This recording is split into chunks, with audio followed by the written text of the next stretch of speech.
बचपन, 55 और 95 हर उम्र के लिए यकसा मुफीद। मफाद आम्मा का आलम बरदार। जरूर सब्सक्राइब करें, लाइक करें, शेयर करें और बेल आइकन प्रेस करना न भूलें। रब्बानी द स्कॉलर यूट्यूब चैनल।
55, 55 और 95 हर उम्र के लिए यकसा मुफीद, मफाद आम्मा का अलम बरदार।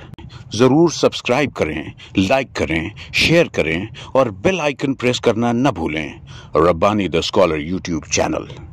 रब्बानी द स्कॉलर यूट्यूब चैनल इल्मी, अदबी, दीनी, मिली, समाजी, सकाफती, तहजीबी, फलाही, तिब्बी, फ़न्नी, माशी, तिजारती, माशरती, इंतज़ामी, इनकलाबी, तहरीकी, तहकीकी, तकनीकी, तफ्तीशी, तामीरी, तालीमी व मालूमाती यूट्यूब चैनल। ज़रूर सब्सक्राइब करें, लाइक करें, शेयर करें और बेल आइकन प्रेस करें। रब्बानी द स्कॉलर यूट्यूब चैनल।